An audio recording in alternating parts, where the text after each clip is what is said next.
this is an initiative that Dammit and Company began a while back, and we discovered after we began talking that it's a hot topic, the green issue, and it would be a really good idea if we could share some ideas today about how it works and whether, she says cynically, there's any money in it.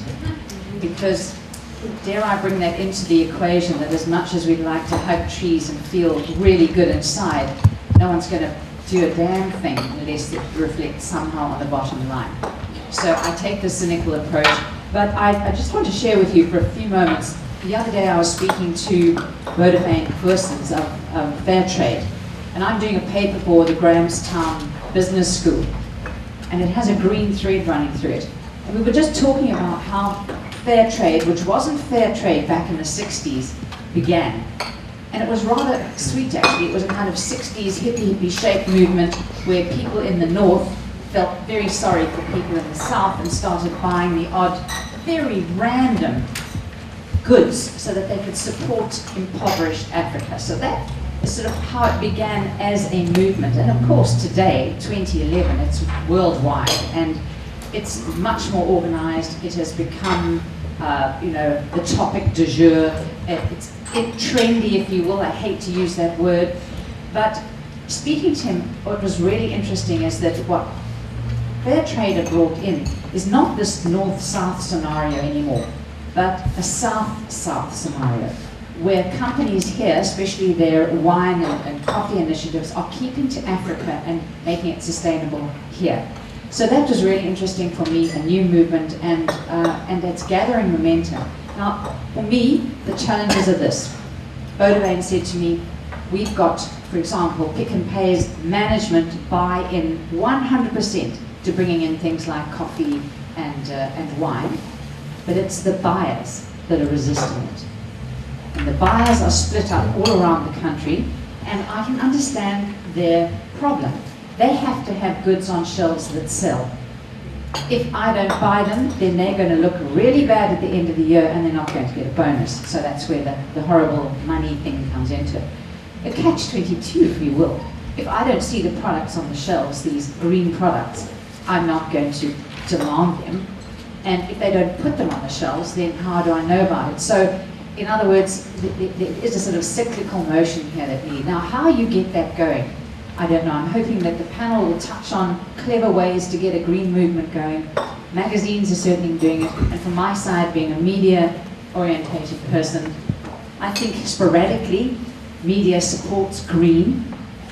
But I'm not entirely sure whether South Africa, with all our other challenges, is thinking green enough. So maybe there'll be some wonderful answers and provocative presentations today. So with nothing more from me to say other than I'm going to jot down notes, and hopefully you will have questions at the end of this session, and it will become a lively debate, and we'll go away with some new ideas and a kind of way forward. So, first up, forward to what you have to say. Thanks so much, John.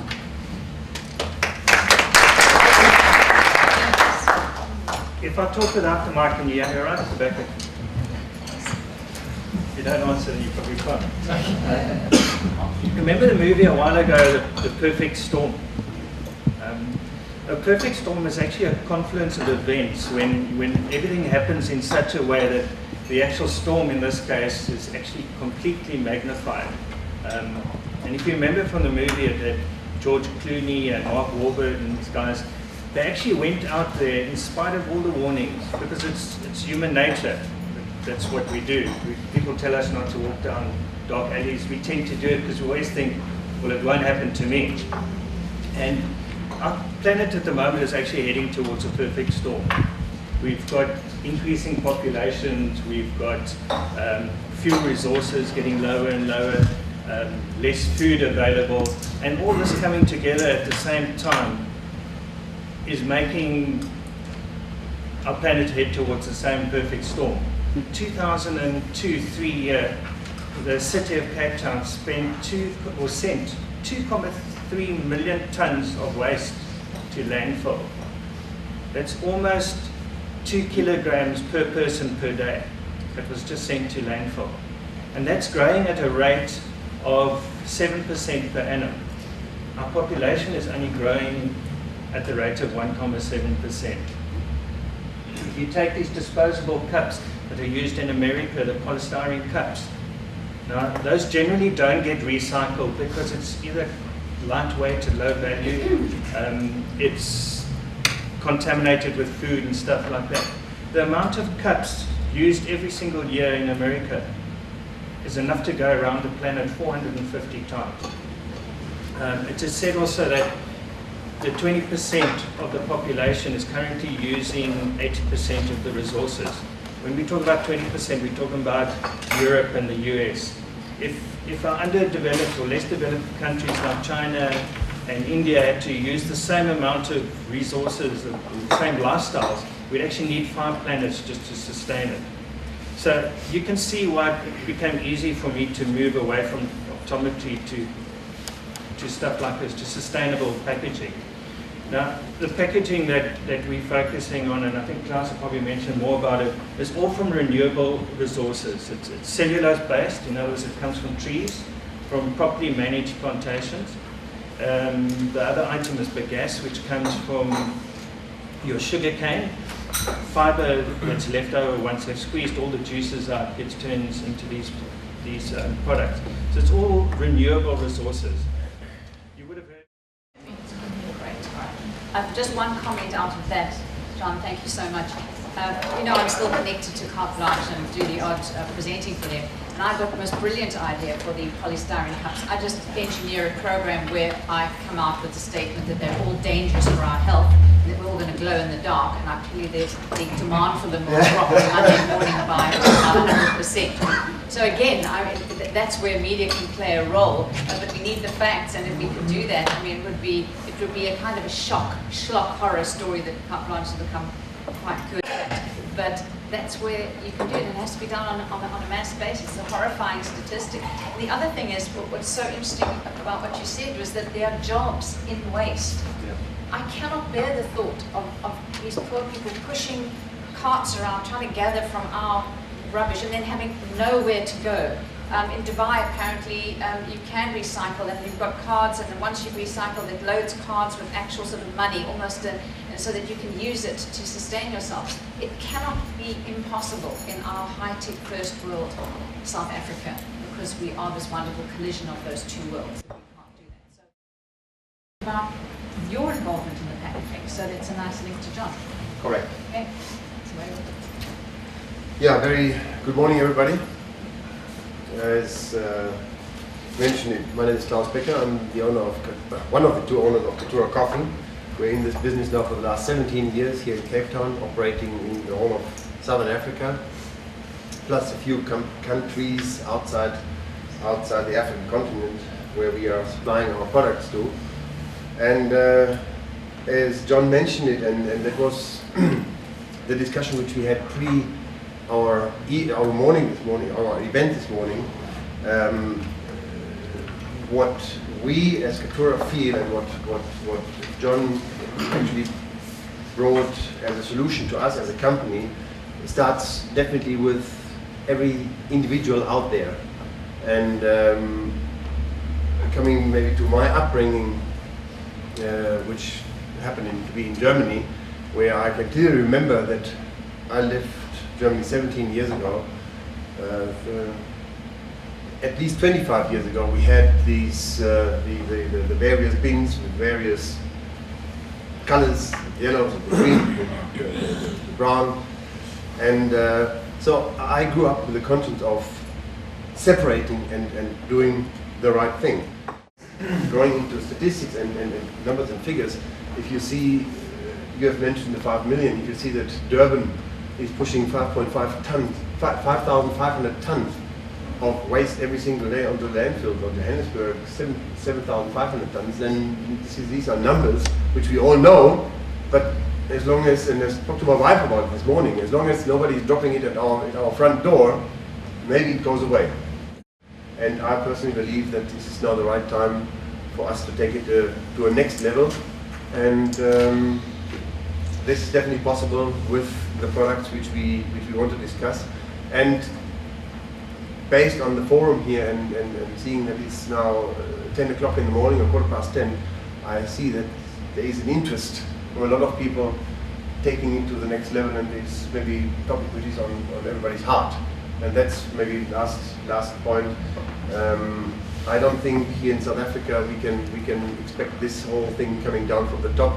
I think it would be great if we can get the individuals from all sorts of positions in our companies involved twice before it gets thrown away. That's from the Caturra side. Thank you. But that generation, I think you're absolutely right. It's bottom up, not top down, because we can't ask government to do anything as far as this. That generation is highly sensitized to waste. The other thing, and it's a small, petty little revolution on my part, and while I'm in a municipality where the water is good, I'm ordering tap water in a glass at a restaurant. I've decided, having seen the pile of plastic which is generated from this fad for bottled water, and I really hope none of you have got big shares in water companies. I understand the money thing. But it's a small revolution, and you know, there's nothing bloody wrong with our tap water in certain areas. Yes, there are other areas if we are going to really be worried about E. coli counts, but in major municipalities, and maybe that's another push, that is on a government level. Get our water decent, and then we won't have so much wastage. So, thank you. Okay, just briefly, I'm going to try and be brief about what is responsible tourism, and also just that we should acknowledge that it's not just being green. It includes 3 different pillars: environmental, economic, and social responsibility.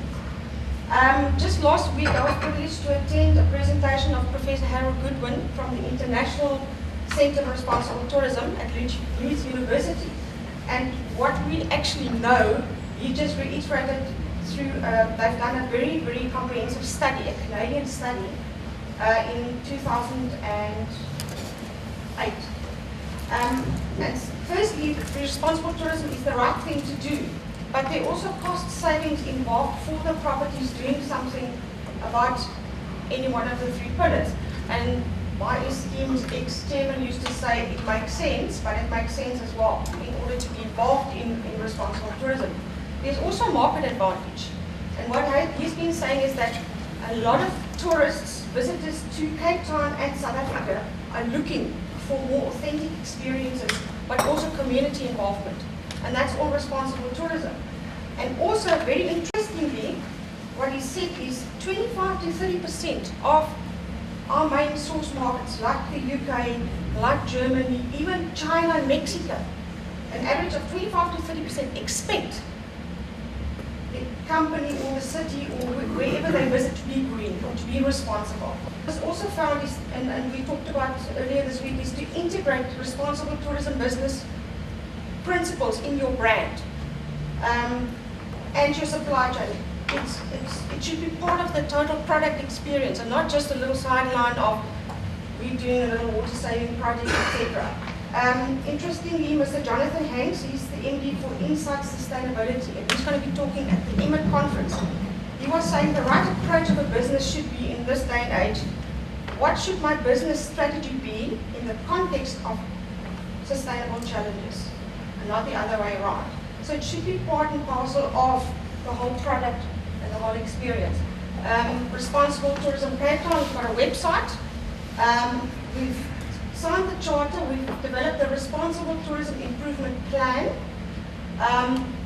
that the 3 or the 4 associations commit to on behalf of our members.